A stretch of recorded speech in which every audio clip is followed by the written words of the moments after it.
Hey guys, it's TF Nut. Welcome back to the channel. Today we're doing another action figure review. Very excited for this one. It's going to be of the Bandai Tamashii Nations SH Figuarts Chainsaw Man figure. I don't usually do this at the beginning of the videos, but if you guys could, if you're new to the channel, please consider subscribing if you like the content you see here. Leave a like, share amongst your friends, leave a comment down below. I am really behind on these reviews that I've been wanting to do weeks now, and it's not entirely their fault, but Amiami kind of screwed me over a little bit on doing these in a timely fashion. I just got my package today with some of my figures. So any engagement from you guys, I would greatly appreciate as I try to catch up on these reviews. My most anticipated figure of the year so far, finally have it in hand. Some people are going to want to prefer this over the Figma one, vice versa. Either way, I'm glad we have a different number of Chainsaw Man action figures and collectibles in general, because I love this series. Let's go ahead, zoom in a little bit, taking a look at the packaging. It's a little bit of a wider box than I thought it would be, but his head, as you can see, is shifted to the side. Kind of expected that just because of how long that chainsaw piece is going to be. Bandai Namco right there, as well as Tamashii Nations quality sticker. See the figure, the box, some of the accessories. On the side there, it does say Chainsaw Man. From the promotional images, you do see an image of the figure right there, looking really nice. We do have, towards the bottom right, Bandai Tamashii Nations logos, as well as over on the left, the SH Figuarts logo right there. On this side, there's not much going on here. It does say SH Figuarts, as well as Chainsaw Man and some different color splatter right there. On this side, we have that promotional image is slightly continued with that chainsaw piece there. And in the foreground, you do have another promotional image. Full body of Chainsaw Man, looking really nice. You do have where it says Chainsaw Man as well. That looks great. Now, if I grab the top of the box here, as you can see, again, it just says Chainsaw Man SH Figuarts, some different stuff. Almost looking like blood splatter right there. Here's what the bottom looks like. There's some information for you guys. I could maybe turn the brightness down a little bit. And we do see where it says Chainsaw Man SH Figuarts, another image of the figure right there. Now, if we look on the back here, here's some different images. All these from promotional images, looking really sick. You can see it says Chainsaw Man. Right here it says Simple Style and Heroic Action. Then we get down to the bottom here. It's just a bunch of different legal stuff. Ages 15 and up. The MAPPA logo there as well. And a barcode in case you need it. Let's go ahead and get this figure out of the packaging. Here is the figure out of the packaging, and I really like it a lot. I think Bandai Tamashii Nations did an incredible job translating this character into figure form. There are some things I wish they did differently, though, and they could have done more in some areas.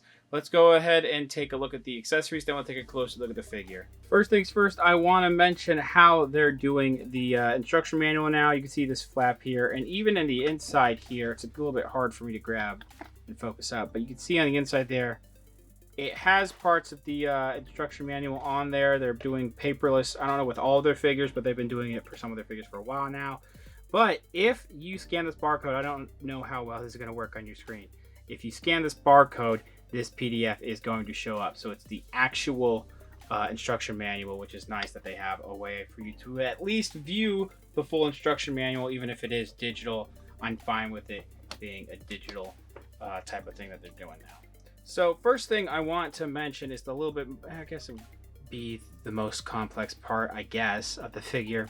And that is, at least accessory wise, this alternate jaw piece, which is really nice. I love a lot of the details. You see that like brownish, grayish, whatever's going on the side there. And we also have the nice white teeth that are all really nicely painted. The plastic, if you look hard enough, it's a little bit hard to see because of the brightness. It clumps up just a little bit in the plastic, which is a little unfortunate, but you gotta look really hard. It's not gonna be that noticeable with some toy photography. I love how the chin is pointed and all that paintwork with the glossy orange is pretty good. I think a little bit of it is going on the side of the jaw right there, but it's not too noticeable. And then this tongue here is articulated. It's on a ball joint, and you can pop it out if you wanted to have him screaming without the tongue, but you see there's just a wide, pretty large enough ball like socket right there, unfortunately. That's really cool though that you can move it around. It's nice pink tongue right there. So one thing I do want to mention, we'll talk about articulation in a second, But this jaw piece that he comes packaged with, and you know, when you pop this one on too, it does have a tendency when you're moving just the head down, it will pop off easily. Now, you grab the neck. I don't know if I can do this on camera right now, but you know, you do have separate neck articulation, not just the head. So you move that neck articulation down, and then that will help you with, you know, getting good articulation there without the jaw popping off. That is something I did want to mention, that jaw piece is not super secure, unfortunately. So, but you do want to just essentially, you know, holes at the top of the head, the pegs on the jaws, pop it in like so. Maybe give it a little bit of a push up. There you go. Look at that. That is sick. We also have different ties. You can see the more normal tie here. We have more of this windswept tie. It's just a very basic black sculpt with some paint in there with a little bit of wrinkles in some parts of the tie. But as you can see, the hole right there, it's a little bit hard for me to do through the camera. This also isn't the most secure fit, but it stays on there pretty nicely right now. You pull it just ever so slightly, though, it will pop off, which is a bit unfortunate. Last thing, I do want to go ahead and show off how the hand system works. First of all, we do have, you know, different hands. So this figure came packaged with the more action posed hands. We do have these more relaxed hands. You can see split down the middle, which do have some pretty good hand details, and they are painted with a particular skin tone, which looks nice. And then this is what it looks like with the fist split in half there. One of these has a peg, one of these is a peg hole. This is the other one, the other fist. You can see there is no actual wrist hole for a lot of these, you know, how they do a lot of their interchangeable hands, because there is really no articulation for these wrists. The way that this character is designed is pretty complex to try to figure out how to do that, but you would just slab that in there. I don't even know if I used the correct word. I don't think slab is the right word for this. This doesn't feel like the most secure fit, at least with this fist, but I think if you push this in a little bit more, push that, there we go. As you can see, you know, that break in the wrist with the rest of the forearm looks a little distracting, but I mean, what else are you gonna do? It's kind of hard to 100% nail this and make it seamless. I do think the skin tone here, because this looks more like a silver sculpt and this is painted skin tone, this skin tone is a little bit different here compared to that. So that's something I wanted to mention. But, you know, I get it. It still kind of bugs me that there's not really any wrist articulation, but it is what it is with this particular character design. So while unfortunately there are pretty few accessories with this figure, this might be the least amount of accessories I've gotten with an SH Figuarts figure. The detail and paint portion, that is not lacking at all. I really like this long chainsaw blade. If this topples, you know, I don't think it's a little bit of a softer plastic. I do feel like it will eventually get warped if it falls over on a shelf, though. So that is something to, you know, to note there. But I don't think it's going to snap in half in it unless you really try it. And I'm not going to do that on camera, of course. The silver metallic pieces, all that looks really great. All these little notches up here, when you know this actual parts of the chainsaw, and then this flat piece looking great. And we do have some blood splatter scattered through the chainsaw blade. That looks fantastic. I wish we had honestly a little bit more on the actual head sculpt. Just a little bit right here, and it's actually kind of insane that none of the blood, because there's blood right there, none of the blood got on the orange. That's actually kind of impressive. Speaking of the orange, all that looks really great. The jaws. So this is pretty consistent with that, and if I bring this alternate piece in there, it does look consistent as well when you look at that chin. You can even see the yellowish and orange parts of the eyes piercing through on this entire chainsaw head. That looks fantastic. I love also the handles on two different handle sections. That looks really great. All these different inner workings that they've got going on for this particular design look great. Now, the jaw pieces here with the like grayish, brownish, whatever color they're using there, I feel like it could have some actual shading. It looks a little plain, but the actual sculpt is not bad. I still think it all looks really nice. And I don't know if I zoomed in on these particular teeth, but these teeth look really great. All that is super sick. I do wish we had what Figma was doing with Denji parts. I would have paid more for extra Denji parts to see how it looks. But I do think that this base body here, they could reuse it for a Denji. I know you would have to buy an entirely second figure, but you can get more accessories with that particular Denji figure. I really hope they make another Denji. Speaking of the body, I actually like the overall like uniform shape of what they're going with the body. I do think some of the ways that the articulation is cut in here kind of makes it look a little weird. I bumped my camera on accident. First thing I want to mention is when we get to the shoulders, there's this weird dip going in there, and it just gives off way too much gappage. If you were to push it in a little bit, I guess, well, then the arm will stick out. So if the arms want to sit flush there, then you have gappage. But when you move it out, I mean, you can see that part there, of course, but there's not as much gappage. So that's interesting how they've done that. I'm sure that this little bit of a gap right here, the little divot, is to allow for a better range of motion. Maybe they could have done it with that. I don't know. It's kind of strange to me. The rest of it, though, I don't think looks bad at all. They have the shading that's pretty consistent on the arms here and around the upper parts of the chest, even on the back, too. And this is a bit of a harder plastic, this chest piece, and then the stomach piece is a little bit more of a softer plastic. In person, it does, this is like a slightly different white. Sometimes this looks a little bit brighter in some areas and darker in others.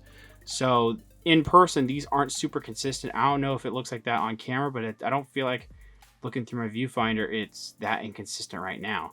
The sculpt of the pocket is pretty nice though, and they've continued to sculpt underneath the hard plastic piece to give it like it's a little bit of a stretch right there.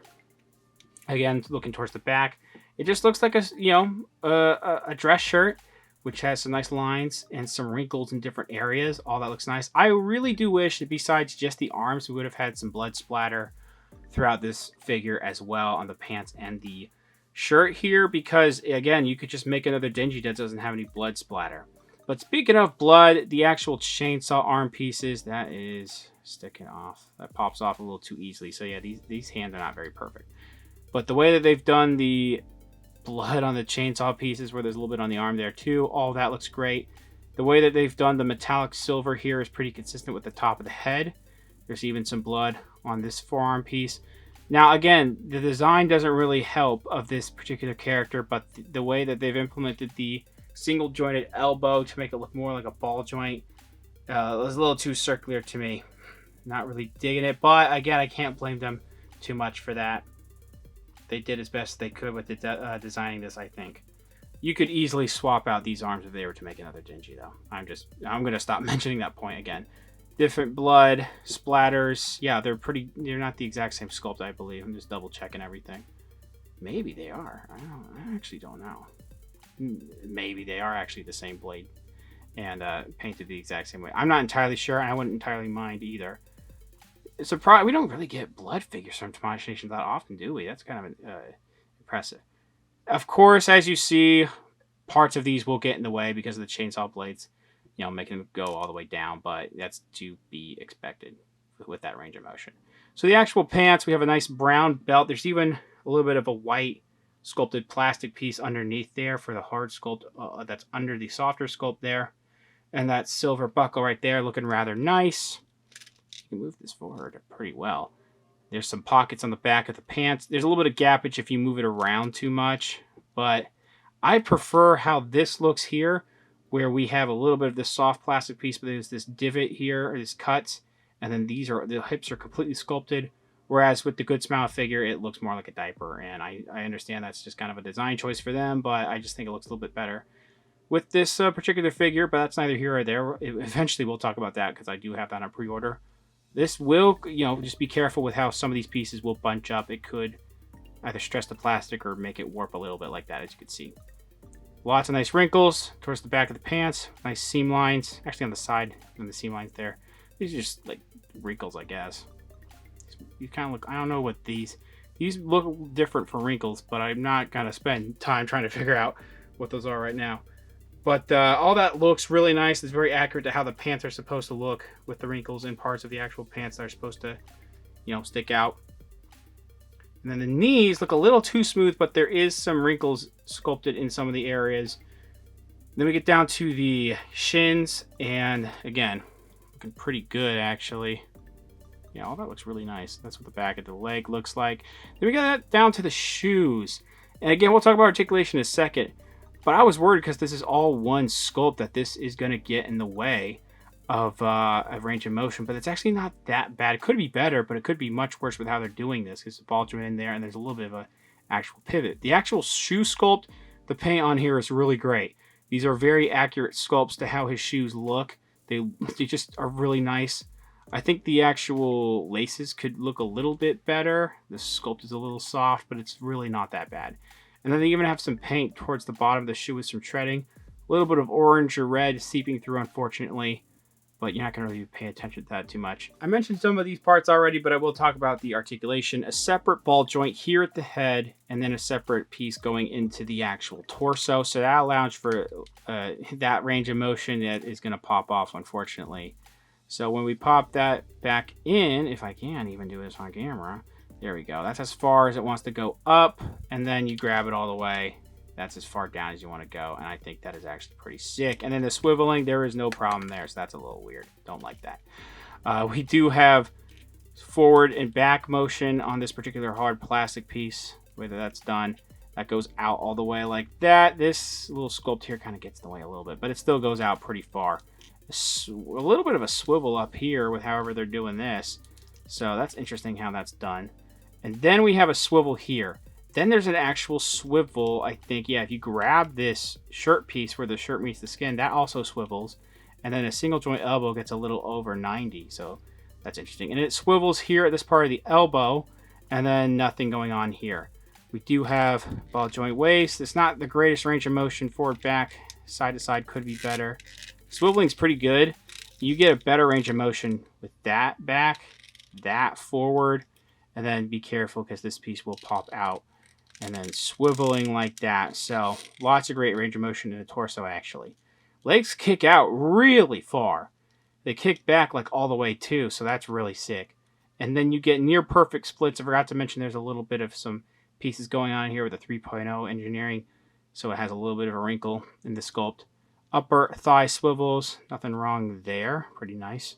Double jointed knees. Actually, no. I thought they were loose for a second, but they're pretty smooth. Swivel here. Again, ball joints going on here. I can actually pop this off and you can see where the ball joint is right there. And then there's the actual hinge and swivel at one end. So that allows for actually really decent range of motion, a lot better than what you think you would get. And then toe hinge. Quick measurements and size comparisons. We are looking pretty close to like 15.5 centimeters at the top of that handle piece on the head. This figure is just going to be shy of around 6 inches because of that. Now, I know these are different properties, but it is going to run a little bit shorter than, like, say, the Jujutsu Kaisen figures on the right, the Yuji Itadori figure on the left, the Yuta Okotsu figure.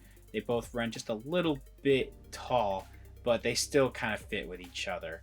Over on the far left, Retro Collection Spider-Man from Marvel Legends. Far right, first ever Black Series Mando. They're going to be a little bit taller. I'm going to try not to let my bias for this series dictate my overall thoughts, because while I love this series, this figure is not necessarily perfect. I still really, really like it, though. I think they did a really great job with what they could do with this particular character. The design of this character kind of makes things tricky with some of the points of articulation, mostly the hands not having really any articulation, the jaw pieces falling off a little too much, the elbows looking a little too much like ball joints, and then I don't know what's with the design choices with those dips going towards like the collarbone basically for the shoulders. It's just a little weird to me. Biggest problem with me personally is the lack of accessories, because this is like a $60 to $65 figure, and yes, you could say that each split hand, though each piece is an individual accessory. Not really, though. This is a pretty sparse figure when it comes to accessories. And now, I know I'm going to sound like a shill when I say this, but they went ahead and made this body mold all the way at this point. They might as well just make a separate Denji in the future. Just a normal Denji, hopefully some normal accessories, maybe even throw in a Pochita. I would have paid a little bit more for those accessories here with this particular character. But the range of motion, articulation, the overall detailing is fantastic. I do wish there was a little bit more blood, but the head sculpt is great. The rest of the saw blades are awesome. I thought the shoes were going to be a problem, but there's really great range of motion there, and it's overall really great sculpt.